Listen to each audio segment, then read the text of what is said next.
welcome to another episode of Exalted Higher. I always say this, I'm excited because my guest this week is a gentleman that occasionally I have an opportunity to share the stage with at our church. He is a musician, he's a singer, he's a father. He is just an all-around great guy. And you know, we're gonna talk a little bit about worship. We're gonna talk about that thing that moves God's heart, singing and praising his name. And then we're going to talk about a new addition in his life, and a song that he wrote about that new addition. And ladies and gentlemen, welcome Conor Hughes from Calvary Church. Thank you so much, Sybil. It's such a joy to be with you. This is truly an honor. Conor has got one of these incredible voices that just kind of melts your heart when he sings. And I love being able to stand next to him because at my age, I don't move so much, but he can. So he's playing guitar and he's hopping and doing all of his stuff. So, you know, this is just a good time. So Conor, let's start by asking, I'm going to ask you to just let our viewers know who you are. Where did you come from? How did you start singing? Yeah, my name is Conor Hughes. I grew up not too far from Calvary, actually, in Plainfield, Illinois. My family was always pretty musical.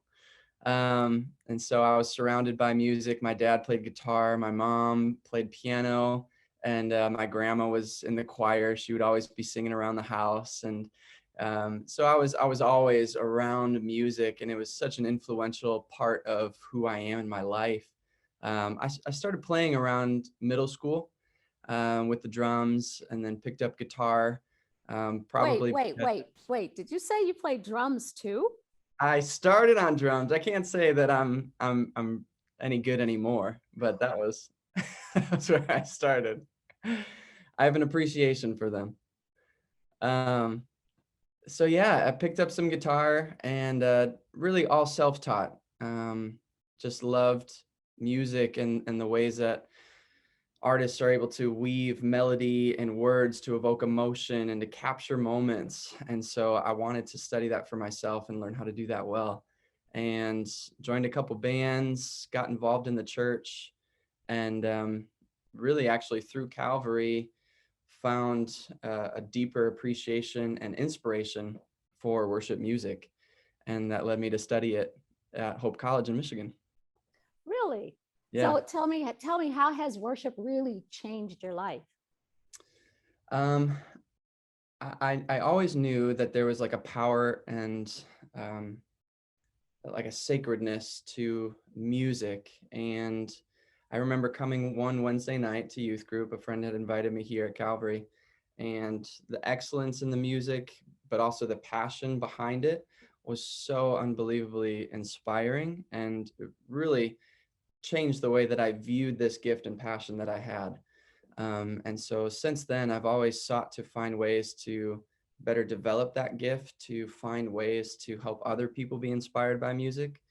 And I've led from very traditional denominations and settings to very charismatic settings and expressions of worship. And it's just so beautiful. And I've found personally that music really helps to solidify a moment in my life, or help me to memorialize a season or an event. And I always find myself being so encouraged and ministered to through music. No, you have grown a lot in just the last, I'd say 4, maybe 5 years that I've known you. And I admire you. I admire the talent. But just here recently, one of the things I noticed about you in how you've grown with worship is the ability to create on the spot or write on the spot.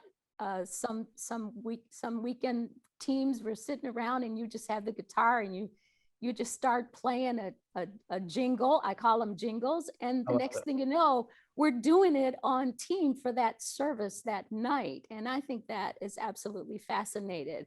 How did you grow into that, to being that spontaneous? Yeah. I early on in kind of my worship music explorations, found kind of the spontaneous worship culture. Um, I found him through IHOP of Kansas City. I don't know if you're familiar with Yeah. them and the work that they do. They have a prayer house that's 24/7. And that's what they do is they'll read scripture, somebody will pray, and they'll use those scriptures or prayers to create songs, to create melodies. um, I wouldn't be able to do it without the team that we have here, honestly. Between Karina, Jamel, Pastor Tim, we've just created such a safe place and supportive place where we can take those risks.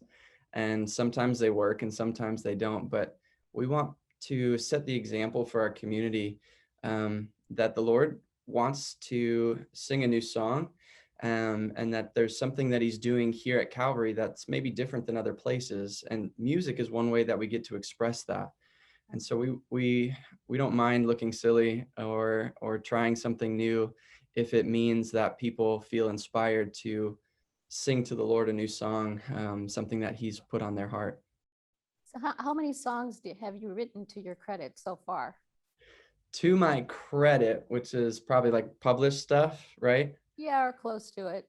Yeah. We I have the song Oliver. That's really the first one that I pushed out and felt comfortable with. There's been a lot just kind of behind the scenes for myself that I'll do. We are in the process of writing 3 songs for our kids ministry, actually, I that we're heard going to be about that. releasing soon. Really, really excited for that. So that'll come early June. I think is when we're going to reveal those to our community.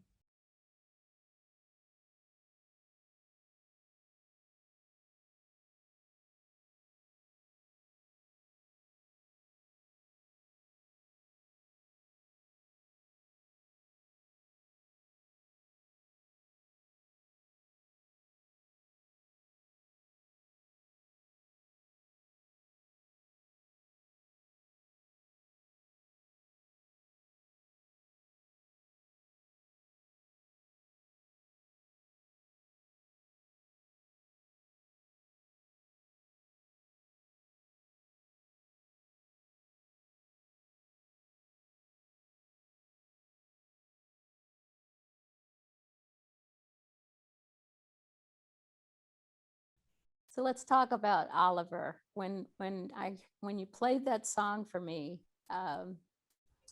just go ahead and tell the story how Oliver came to be. And yeah, go ahead. Yeah, yeah, yeah. Um, Oliver, man. So I I knew I wanted to write a song for my son, and I feel like the Lord told me this year is a year to create. And we went to one of our first doctor's appointments where they do the sonogram, and I pulled out my phone and I recorded the heartbeat, and I was like, this has to be the bed of the song. And so I tracked the BPM, I found kind of the key that it's in, and I went for a drive late one night, which is how I get most of my inspiration and do most of my writing, is just long drives and just have voice memos going. And it was bizarre. Some songs take some work, but this one just came pretty effortlessly. Um, and it took, man, maybe 5 or 6 times in the studio before I could sing it without crying, because it was just such a powerful expression, and so personal. I think music uh, has that ability, and can be scary for artists to share because it is such an intimate part of who they are. But to feel the um, both the affirmation of the people involved, and my wife, she couldn't stop crying over it too. So it was a beautiful gift to my son. Hopefully he appreciates it. He's probably going to hear a lot of people singing it around him when he gets older, but it was just a beautiful project, and so thankful for the people like Karina and Jamel and Alan, Colorado, who helped make it possible. We're going to allow our audience to listen to that right now.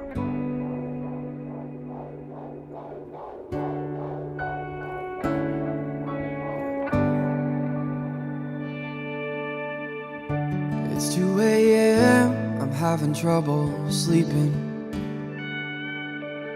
And Mama says that you are too. The night is long and you wouldn't believe it if I told you that soon you'll see the moon. Mama's in the kitchen while Daddy's getting old. I'm packing all the boxes as your story now unfolds. Reading all the letters from the people you'll soon know. Oliver, the world will know.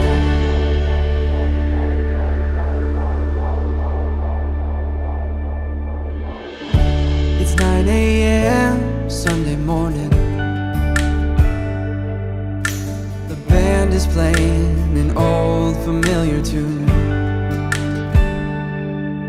but the lines we sing take on new meaning. 'Cause the Father I know will soon be yours too. Yeah, Mama's in the kitchen while Daddy's getting old, and packing all the boxes as your story now unfolds. Reading all the letters from the people you'll soon know. Oliver, the world will know. Fall has come and gone, and the winter is now here. The days are getting shorter, and the world is filled with fear. But you don't have to worry, 'cause your Father is near. You don't have to worry, 'cause I'm right here. Hey!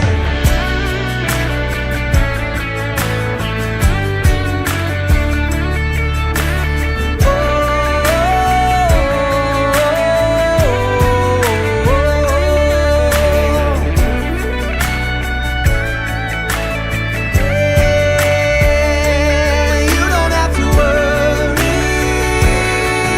'cause I'm right here.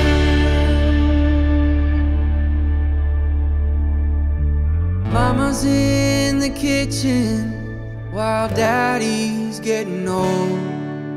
The boxes are all empty and the room is good to go. All that's left to do now is to bring my baby home. Oliver, the world will know. Oliver, the world will know. Oliver, the world will know.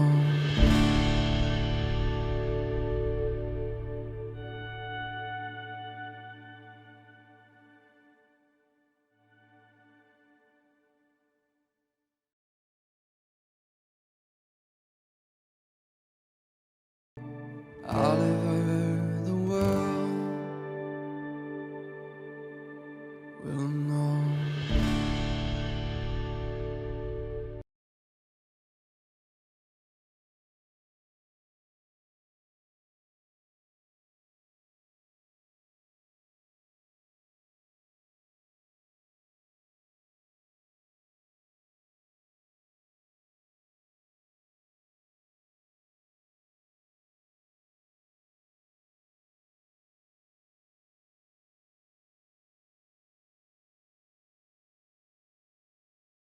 Oliver, the world will know. Oliver, the world will know. So you can't tell me that that song does not touch your heart if you're watching. And I will add that this past weekend we did another song in our worship set called Gyra. And Conor, you told the story to set the song up. And you, I think it was in the Saturday night service, you just kind of had a moment where you just thought of the idea of having to sacrifice your son. So tell that, take us there. Tell us what happened. Talk about Jireh a little bit. Yeah, absolutely. I've heard from a lot of people just the power of that song. Talked to a guy earlier this week who's going through a really difficult season in his life, and that one was ministering to him. And we knew that we were talking about God as our provider, and that song just, we knew instantly we had to introduce it.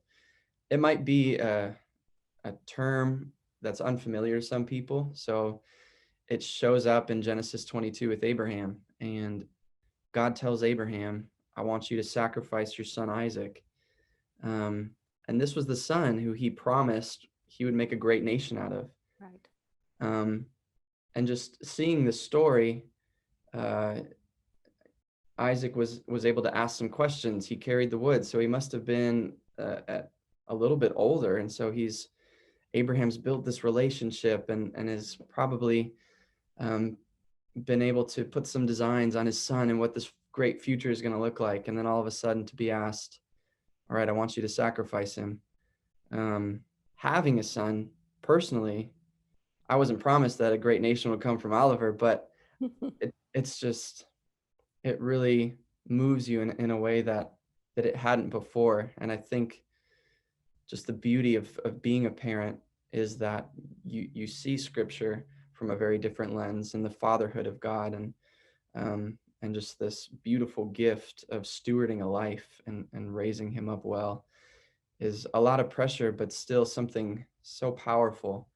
And so we introduced this song to our community to say, there are things that God might be asking us to let go of and to release that we want to hold on to and cling to because we feel like it's ours, that we've earned it, or that this has been promised to us.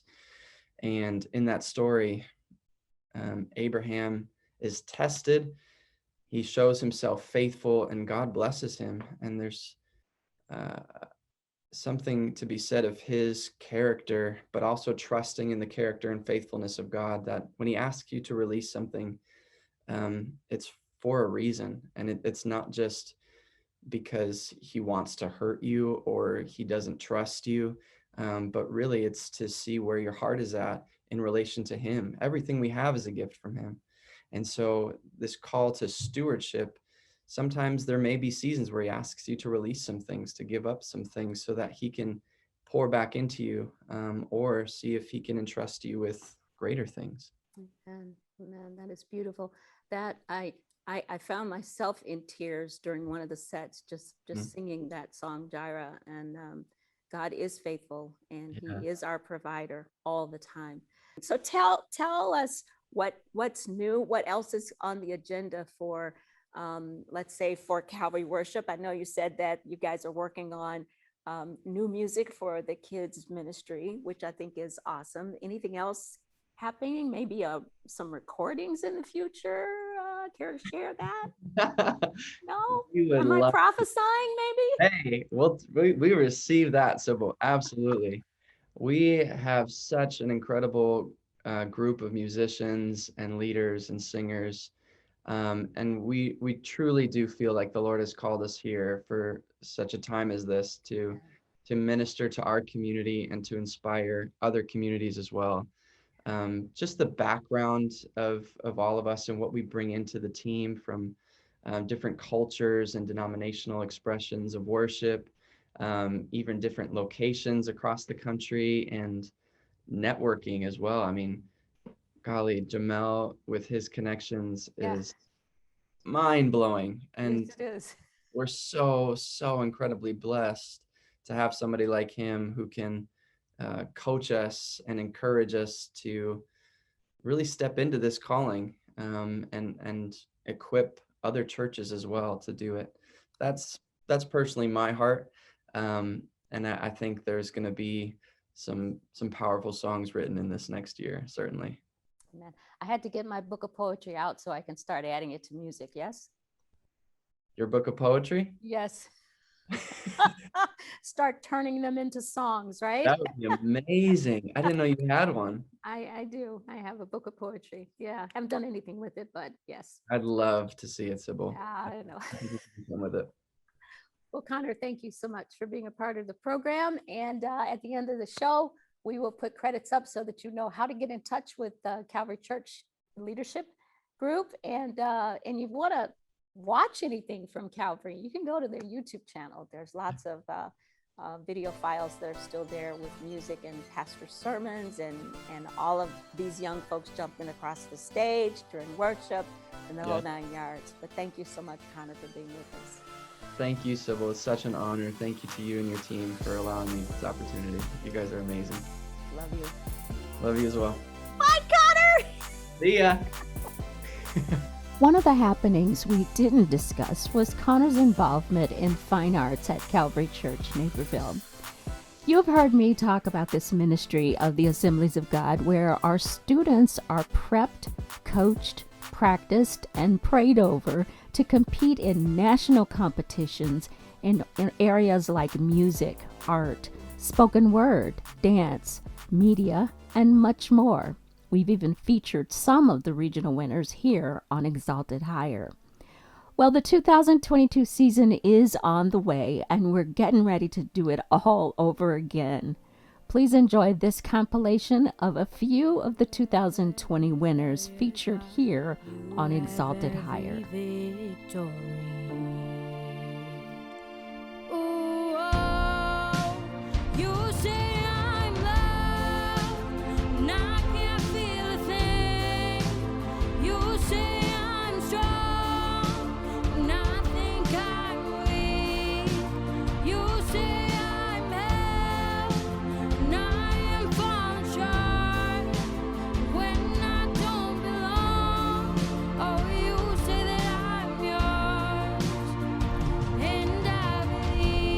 I'm Felix David, and if you haven't noticed, I'm small. Really small. I'm 13, but I could pass as a 9-year-old. I'm so small, I have a booster seat on the bus. I'm so small, the lunch lady purees all my food. And during gym class, my position on the field is the traffic cone.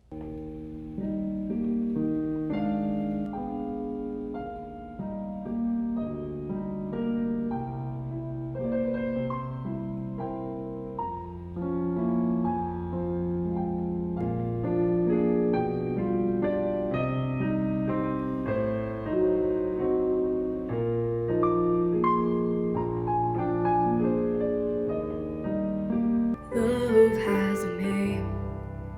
Love has a name. Jesus. Love has a name. Love has a name. Jesus.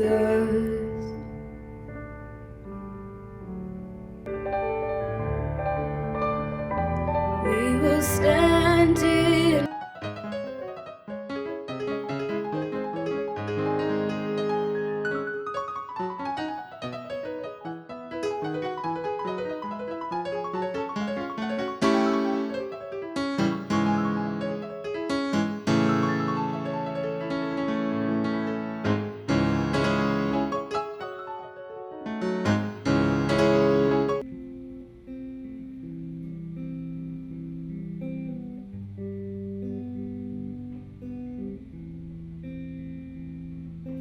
What could I even say? Broken down at the weight of your love again. How could I amend to the highest of kings? What could I present to you? Shed in our backyard. I know I could really help, but But what? What's wrong? well, my best friend's family invited me to go on a 7-day Caribbean cruise with them. Have you prayed about it? Yeah, but I mean, if my heart's not in it, maybe I shouldn't go. Man, you're being a Jonah. What's being a Jonah? So glad you asked. God told Jonah to go on a mission trip to Nineveh. He was supposed to tell them to turn from their wicked ways or die. Instead, he decided to escape the presence of the Lord by sailing to Tarshish. Modern day Spain. Wait, he tried to escape God? Dum dum dum dum dum dum dum. Stupid.